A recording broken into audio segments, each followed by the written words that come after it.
Paul, it's a pleasure to speak to you. How are you doing today? Okay, thanks. So, Paul, where is it you're from? I'm Canada originally. Okay, and how did you get into conservation? I was raised in a fishing village in the east coast of Canada, and when I was 10 years old, I spent the whole summer swimming with a family of beavers.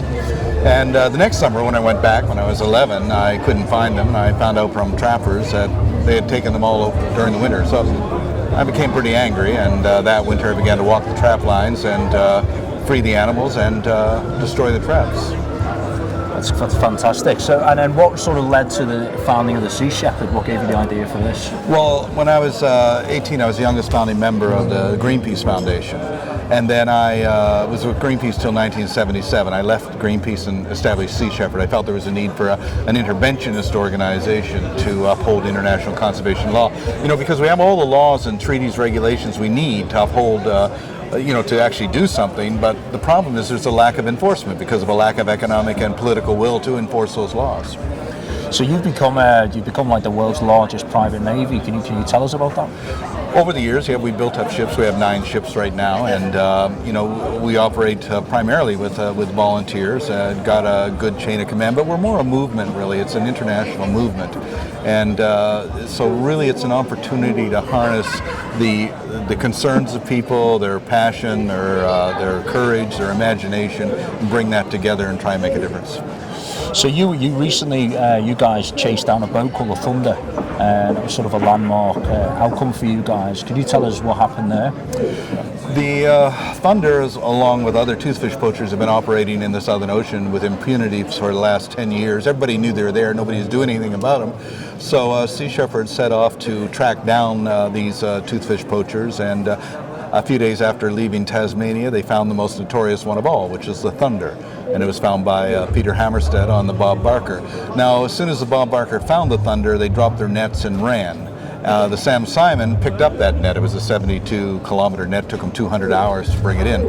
But the chase by the Bob Barker of the Thunder was the longest maritime pursuit in history. It was 110 days, all the way from the Banzar Banks in Antarctica, all the way up to São Tomé off of the equatorial West Africa. And the Thunder had no place to go, and the captain of the Thunder, in desperation, scuttled his own vessel to try and destroy the evidence of his activities. And fortunately, the crew from the Bob Barker managed to board the Thunder before it sank and got all the evidence that was needed. They then rescued the crew, turned the crew and the evidence over to the authorities in São Tomé, and the officers were put on trial, and just this week, actually, they were found guilty. So the captain got 3 years, the officers 2 years, and it was 15 million euros in fines. That's a tremendous outcome. Well, yes, it sent a very strong message that these people will no longer be able to just take whatever they want out of the ocean with impunity without being intervened against. Because the navies are there, they're not doing anything. The Australian, the New Zealand Navy had encountered them but did nothing. So it really took a non-government organization to actually make a difference.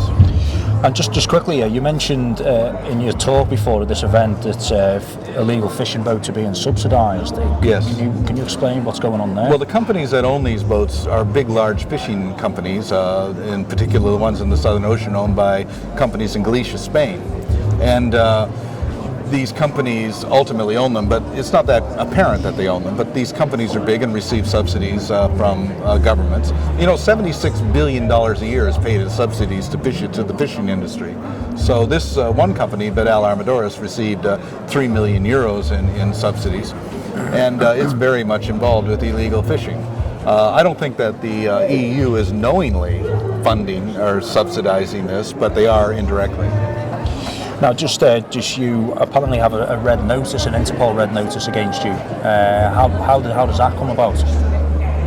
Well, that's a very complicated thing. In 2011, a Japanese whaling ship cut one of the boats that was working with us in half. It was called the Audi Gill, and they destroyed this $2 million boat. The captain didn't have to answer to any authority for doing that, but the captain of the Audi Gill, a man named Pete Bethune, boarded the Japanese boat to confront the captain who had just destroyed his ship, and I actually advised him not to do it. But he did it, and he was promptly arrested and taken to Japan and charged with trespassing. But he made a deal with the Japanese that in return for a suspended sentence, that all he had to do was accuse me of ordering him to board that vessel, even though I'm on film telling him not to. And he did that, and I was charged with conspiracy to trespass on a whaling ship. Now, that's not a charge you get put on the red list for, but it really illustrates Japan's power, economic clout. A year and a half later, Pete Bethune signed an affidavit to the U.S. State Department saying he lied to the Japanese to get that suspended sentence, but the Japanese have refused to accept that affidavit. But by him signing that, that enabled me to return to the U.S., and then I'm also allowed in France. But the Japanese have officially asked the French government to turn me over, but the French government sort of didn't take that very seriously. Thank God for that. So you're allowed to travel between the two countries, America and France? At the moment? Yes, I can do that. Those are the two countries. I mean, maybe I could go to Italy, maybe I could go to Belgium, I don't know. But when you're on the red list, you really can't predict what's going to happen. Yeah. And just finally, what is it the public can do really to help your cause and to help save the oceans? Well, governments have navies, and those navies operate because the governments force their citizens to pay taxes to run those navies. We don't have a tax base, so we run on the support of people around the world who agree with what we're doing. So it's sort of a voluntary tax base. So that's probably the best thing that anybody can do to help us is to help enable our vessels to go to sea. Also, if people want to make a difference, if they want to get physically involved, then they can apply to join the crew, because our crew come from all different backgrounds. Sometimes I've been criticized because we have amateurs on our crew, we don't have professionals, but you can't buy the kind of passion that volunteers bring to the table. You don't get that from professionals. In 1911, the London Times criticized Ernest Shackleton because his crew were a bunch of amateurs, and he said, "I don't want professionals. I need men with the passion to get where I'm going." And professionals tend to cause problems. Mm-hmm. Okay, well, Paul, thank you very much. Sorry, quickly, what was your website? seashepherd.org. Okay. Well, listen, thank you. No, sorry.